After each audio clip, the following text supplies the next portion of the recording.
Edward and Connie Sumner are a moderately aged couple with an 8-year-old child in a huge house in suburbia.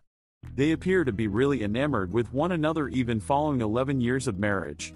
Ed runs his own shipping organization. Ed takes a boy to school, while Connie drives to the train station and takes a train all the way to New York City. Connie is on one of her excursions, and the weather is so breezy. People are in a real sense of being blown around. Connie slams into a young fellow named Paul Martell. She falls and scratches her knee.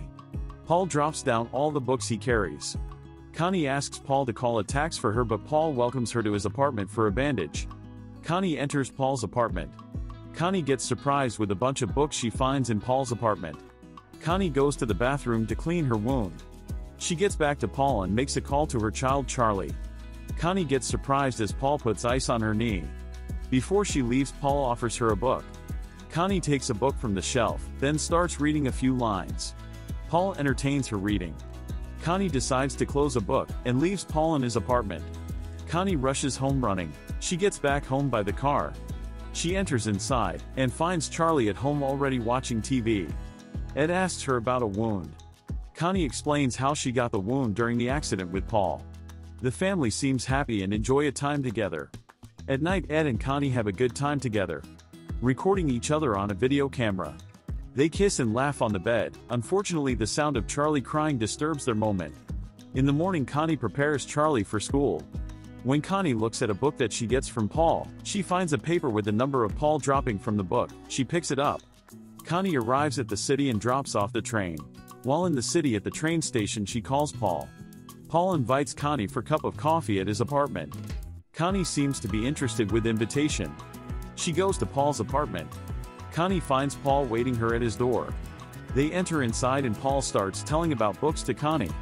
Paul removes a coat from Connie in a romantic way and brings a cup of coffee to Connie.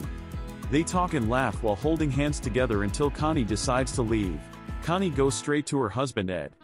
She brings a present to him. While Ed talks on a phone, Connie looks at his husband and a family picture on the table in a way that she feels guilty. Ed doesn't know anything about his wife and Paul. He smiles and hugs his wife. At night, Connie washes dish and Ed helping her cleaning a table. Ed realizes that Connie is in deep thinking and Connie doesn't notice that Ed looks at him. Connie goes again at Paul's apartment. Paul takes a coat from Connie. They start to dance in a romantic way until the unusual music sound interrupt them. Connie thinks it's not right what they're doing and starts to leave. Unfortunately, she comes back for her coat and Paul grabs her. In the train, Connie thinks about what happened in the room with Paul. The way Paul touched her stomach. Connie cries and still keep thinking what happened on the bed with Paul. How Paul removed her underwear. How he manipulated her mind until they ended in sex. Connie enters the train's toilet and washes herself before dropping off the train. Ed starts to feel suspicious about Connie after talking to his friend on his way home. When Ed works at night, he asks Connie if she loves him. Connie says yes. She walks out worried and turns the light off mistakenly. Connie spends a time with her family while talking to Paul in secret. She continues visiting Paul, play together and keep cheating on her husband. Paul draws a love arrow beneath Connie's stomach while she is sleeping. At the restaurant, Connie and Paul enjoy the time together and kiss right in front of the people. One of her husband workmates sees them on his way out. When Connie takes a bath at home, she sees the drawing and tries to clean it without knowing her husband is approaching a bathroom. Ed asks to enter inside. He takes the clothes off and moves into jacuzzi. Ed touches Connie slowly in romantic way. Just because she has the drawing, Connie refuses to bath with Ed. In the morning, Ed asks Connie if they can have lunch together, but Connie refuses. She lies to Ed that she has a facial at Georgiana. Ed sees the clumsiness in the relationship very quickly, and his doubts are additionally stimulated when he finds Connie lied to him about her appointment at Georgiana. At noon, when Connie on her way to Paul, she meets her friends. They go to the restaurant. Connie calls Paul and tells him that she is in a restaurant. Suddenly, Paul shows up and goes directly to the toilet. Connie decides to follow Paul in the toilet. Unfortunately, they start to make love.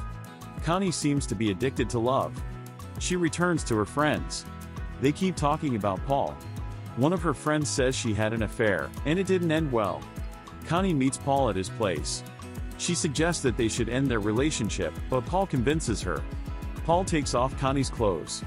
They end up in making love. Ed terminates one of his workers. A terminated worker suggests that there are things about his family that he doesn't know about. At last Ed employs a confidential investigator. Ed tells an investigator to follow his wife. As Connie has a lot in her mind, she burns the food while cooking. During the dinner, Ed tells Connie that he will travel to Chicago. Ed prepares himself and leaves Connie sleeping. During the summit, Ed thinks about something.